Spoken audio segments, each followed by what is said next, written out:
Most people are familiar with the classic image, three kings on camels, guided by a star. But what if I told you that this image is deeply wrong? Few know the true identity of the Magi. Even fewer understand why only Matthew mentions them. What did he know that the other evangelists kept hidden? This story is not about gifts at a manger, but about a prophetic conspiracy spanning millennia. Prepare to uncover what has been silenced for centuries. The true story of the Magi. The Gospel of Matthew begins with a long, seemingly dry genealogy, but this is a trap. It is the bait that prepares the reader for the unexpected. After listing generations, Matthew abruptly breaks the silence of the scriptures with a scene that no other witness dared to record: the arrival of the Magi from the east. They are not kings, they are not priests, they are Magi, foreigners, observers of the stars. And that, in itself, should sound an alarm. Because no other gospel, neither Mark nor Luke nor John, mentions this event. Not a single line, not a single detail. The silence is deafening. Could it be a simple oversight? Or was there something more? The other evangelists knew the weight of this narrative. They understood that there was something dangerous in this story, something that could compromise, divide, or even destabilize the understanding of the Messiah, and they chose to remain silent. But Matthew not only chose to tell it, he emphasized it. He didn't merely mention the visit, he highlighted every detail with surgical precision. Magi, east, star.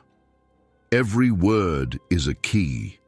Every term was chosen with intent. Nothing is accidental. They were not kings. They did not wear crowns or sit on thrones. They were Persian priests, silent and enigmatic men, guardians of ancient secrets and masters of the forbidden arts of astrology and alchemy. They carried the depth of the heavens in their eyes and the knowledge of the most ancient prophetic texts in their scrolls. Among the manuscripts they studied obsessively was a forgotten prophecy, written by Daniel during the captivity in Babylon. They knew that Israel, that land constantly torn by conflict, was about to become the stage for something unprecedented. It was then that the heavens spoke. An unlikely conjunction between Jupiter, the planet of kings, and Regulus, the star of royalty, appeared on the horizon. To any other observer, it would have been just an interesting astronomical phenomenon. But to them, it was an announcement. This birth would not be of a mere noble or a Roman emperor. It was written in the constellations. A king had arrived, and his origin was from another realm. He was not Roman. He was not of this world. The decision was immediate. They did not hesitate. They gathered their belongings, left their palaces of study, and embarked on an unyielding journey. They crossed harsh deserts and hostile lands, following a star, but they were not seeking adoration. They did not bring incense out of devotion, nor gold out of reverence. They wanted to see, with their own eyes, to witness the birth of a promise that had echoed since the days of Daniel, a promise that no king of earth could comprehend. If you like the content, don't forget to leave a like and subscribe to the channel. Now back to the video. The journey had started with faith, but upon reaching their destination, everything changed. They finally arrived in Jerusalem. After crossing deserts, mountains, and endless nights guided by a star, they made a mistake that would change everything. They went straight to Herod's palace. They believed that a royal birth could only occur in the center of power. They did not know they were walking into the wolf's den. With the conviction of those who interpreted the heavens, they asked the question that would echo as a threat. Where is the newborn king of the Jews? The phrase was not merely heard, it was felt like a silent earthquake that shook the foundations of power. Herod was no ordinary king. He was paranoid, a man sick with fear, obsessed with maintaining control. He had already executed sons, wives, and allies on suspicion of treason. He would not hesitate when it came to a child, especially one called king.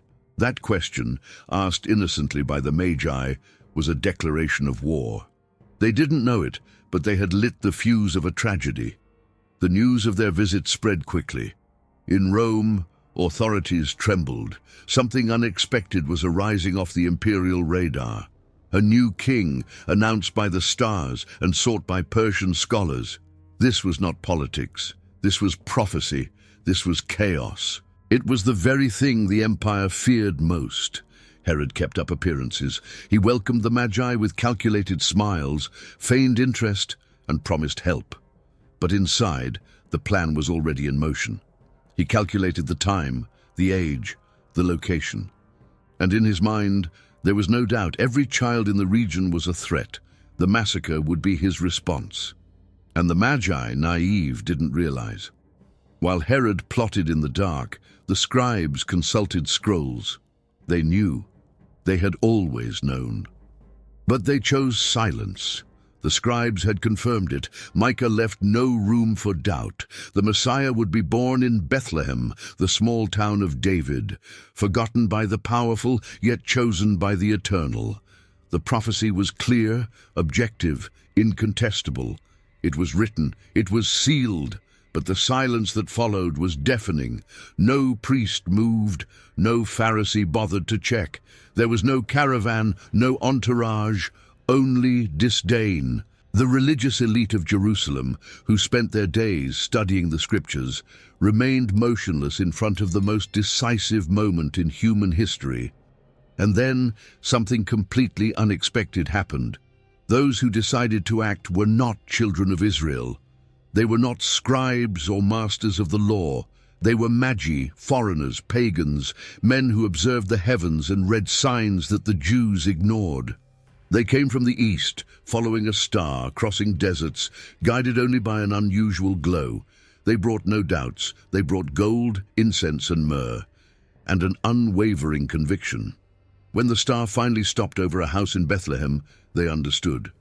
It wasn't a palace. There were no guards, no thrones. But there was something there that none of them could explain. A dense atmosphere, almost tangible, surrounded that simple house. They knew they were in the presence of the indescribable. The child wrapped in cloths did not frighten them, but what surrounded that place, that made them tremble. There was something invisible, a presence that watched them, silent, hidden among the spiritual shadows. They could not see it, but they could feel it, and they knew there was more to that night than human eyes could behold. The star stopped. The Magi found the child. But what seemed like the end of their search was only the beginning of a new mystery. Most people view the gifts of the Magi from the East as symbolic and poetic gestures, gold, incense, and myrrh. But the truth is much deeper and far darker. These items were not chosen by chance. The gold represented royalty. By offering gold to that baby in Bethlehem, the Magi were publicly declaring, "This is the king." But not just any king. This was a throne that defied Caesar, a celestial, eternal throne that would rupture the entire earthly power structure. The simple act of presenting gold at that moment was an act of political and spiritual rebellion against human empires. The incense, in turn, was reserved for priests and deities. Its fragrance was used in sacred rituals, signifying the divine presence. By presenting it, the Magi were not merely stating that the child was important. They were proclaiming, "He is God among us," an explosive recognition because this was a Jewish infant being declared a divinity by foreigners in a land oppressed by Rome. But the most disturbing gift was the myrrh, an item used in embalming the dead. Who gives a funeral gift to a newborn? The answer, someone who knows the destiny of the one born. The myrrh sealed a foretelling. That child was destined to die. From the cradle, mourning accompanied him. These were not mere tributes. They were declarations of war. The Magi knew that this birth would ignite the greatest spiritual conflict in history. The giving of the gifts was only the first move. The response came swiftly: flight, prophetic dreams, angelic warnings, a deadly pursuit. Everything converged toward a massacre that would be etched in the darkest pages of history. After the encounter with the child in Bethlehem, the Magi departed in silence, carrying with them not just gifts, but a deep unease. That night, they were awakened by a warning in a dream. The message was clear but terrible: do not return to Herod. The king had lied. His intentions were dark. They understood that their lives and the life of the child were in danger. Without hesitation, they chose another path and disappeared from Judea. It was the beginning of a quiet escape from the mortal fate that loomed. Elsewhere, Joseph awoke abruptly, consumed by the same terror. An angel had appeared to him in a dream. The words were urgent, with no room for doubt: take the child, flee now. There was no time to hesitate. Still under the cover of night, he woke Mary, and together, with the child wrapped in cloth, they set out for Egypt. There were no goodbyes, no promises, only fear and obedience. As the Holy Family escaped, a shadow fell over Bethlehem. The sky, once filled with stars and hope, now closed in a sepulchral silence. The calm of the city gave way to screams, crying, and confusion. Herod, frustrated and humiliated, had decreed the slaughter of all boys under the age of 2, all of them. Without exception, it was the birth of an unprecedented horror, the massacre of the innocents. The blood of the children spread through the streets of Bethlehem like a lament that would echo through the centuries. The silence of the scribes came at a high cost. They knew the prophecy, but they did not dare warn the people. The Magi, who could have stopped the worst, were already too far away to return. Evil had claimed the night. The innocent blood stained the ground of Bethlehem. The cries of the mothers echoed through the heavens. And the Magi? After their encounter with the child in Bethlehem, the 3 men disappeared. No letters, no records, no clues, only silence. As if the world had been deliberately deprived of their voices. They had seen something that should not be shared.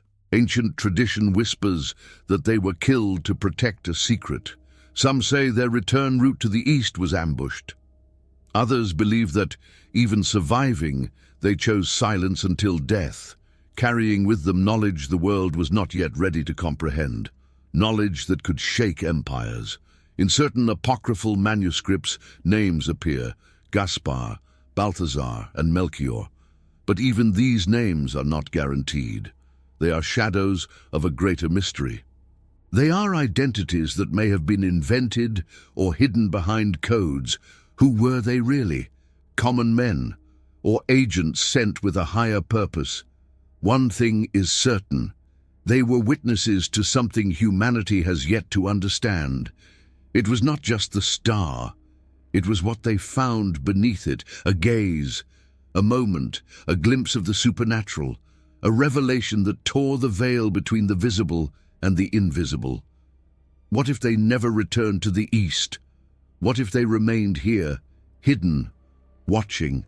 They disappeared, but the truth remained, hidden, encoded. Matthew, the man of numbers and secrets, knew too much, and he did not write by accident. Matthew was the only evangelist to record the visit of the Magi because he saw what the others did not. He understood codes. He had trained eyes for hidden symbols, for signs invisible to the common eye. As a tax collector for the Roman Empire, he was accustomed to figures, to complex systems of taxation, to encrypted messages. Nothing escaped his notice. When the Magi from the east arrived in Jerusalem, guided by a star that no one could explain, Matthew understood immediately. This was not just the birth of a child, it was the silent announcement of a war that was beginning. Invisible, but devastating. The Magi were not mere visitors. They were scholars of the sky, keepers of ancient secrets, guardians of forgotten prophecies. They came from the east, a region steeped in spiritual tradition and hidden power. They brought gold, incense, and myrrh, symbols of royalty, divinity, and sacrifice. Every gift was a message, every gesture a warning. Matthew saw in this the movement of forces from above and below. The visit of the Magi was unwelcome by some.